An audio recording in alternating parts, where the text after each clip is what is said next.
conectando con que subín un pequeno vídeo onde falo do Principiño, e co que pasou agora con esta influencer que di que ler non fai mellores ás persoas, cousa na que ten toda a razón do mundo, pois podía recomendar ler o Principiño. O Principiño e lelo, relelo, que eu creo que debemos ler e reler certas obras ao longo da nosa vida varias veces, xa con esta visión adulta que xa valorou que algo non está ben na sociedade e buscar aquí toda a filosofía dos afectos que hai, toda a filosofía que aquí hai. A influencer esta, ca que eu concordo, e poderíamos falar 3 días arreo desto, di que comprou o exemplar que ten do Principiño no Zaragón. E a min pareceme ben, cunha finalidade decorativa. Pareceme ben. Hai unha cousa na opinión desta influencer, podemos estar de acordo ou en desacordo, que non creo que poidamos estar de acordo ou en desacordo 100%. Eu creo que podemos debatir desde aí. Hai unha cousa que ten a súa opinión, que se ve pouco, cada vez menos, é honestidade. E a min a honestidade sempre me parece un valor. Ela honestamente di que non lle gusta ler. Fai esa especie de reflexión defensa de non creo que ler faga mellores ás persoas. E ademais amosa o de, mira, eu teño este libro con un fin decorativo. Hai tanta honestidade aí, porque hai xente que di que o liu, e que ao mellor incluso o liu. E cando o di, tamén hai un afán decorativo no seu discurso. Ou é que eu lín todo deste autor que de renome moi, sabes, que ten un discurso da hostia, e tamén hai un afán decorativo en dicilo. Eu estou pensando en persoas coas que teño falado de lecturas que logo non hai ningunha coherencia, non podo entender como leches a tal autora e non integraches nada. E vives aí ao chou nesta sociedade líquida, nesta sociedade cruel, neste narcisismo cultural, reproducindo puro mandado social.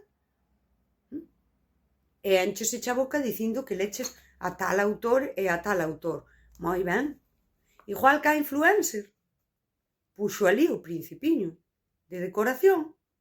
Ti, no teu discurso, estás creando un adorno ao dicir que leches a tal autor.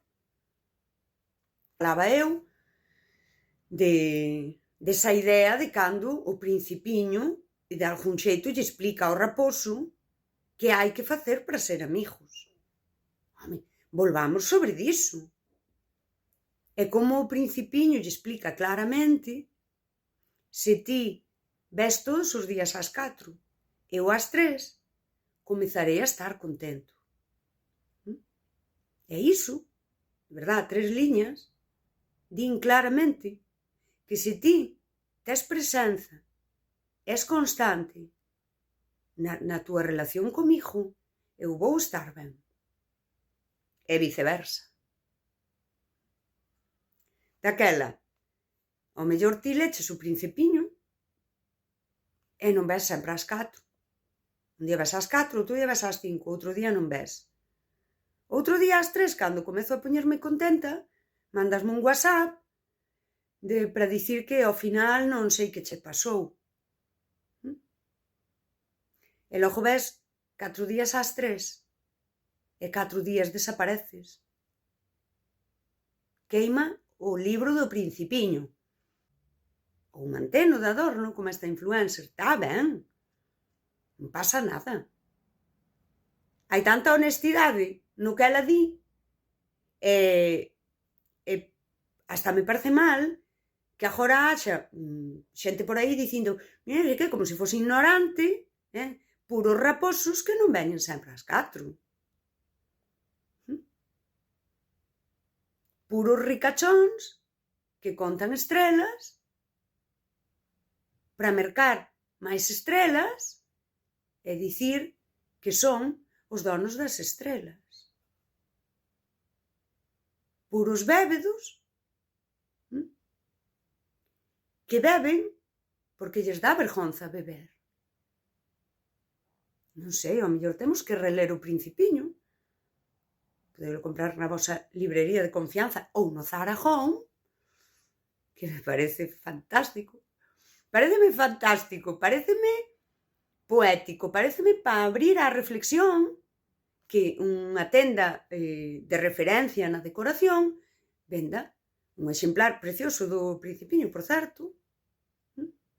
Paréceme que representa moi ben unha sociedade superficial onde o Principiño pode ser o teu adorno bonito no teu estante e dicir que o leches e poñer 4 stories con frases do Principiño pode ser aquel adorno do teu discurso intelectual que non tes integrado. Daquela, en vez de dicir se a paisana ten razón ou non ten razón, podemos valorar se o que ela di e o que ela fai cos libros é unha metáfora social e podemos apreciar a honestidade en dicir, mira, teño de adorno. Porque cando alguén fala con honestidade, e para min sempre é admirable a honestidade. E logo podemos falar 1000 cousas. Pero que honesta foi esta tipa, non? Lede o Principiño a modo, logo se lé, pero lédeo a modo, sen ser productivas, traendo cada personaxe coa que se vai atopando o Principiño, traendo a vida tal como é. E pensade cantos deses ricachóns contando estrelas coñecedes, cantos bébedos coñecedes, cantos raposos que veñen sempre ás 4 hai na vosa vida e cantos dos que veñen cando lle dá a gana hai. Pensade nesas rosas da vosa vida que son como todas as outras rosas, pero todo o que pasou entre vós as fai especiais, e chamádeas, e ide sempre ás 4, e todo iso. Non, leamos o Principiño.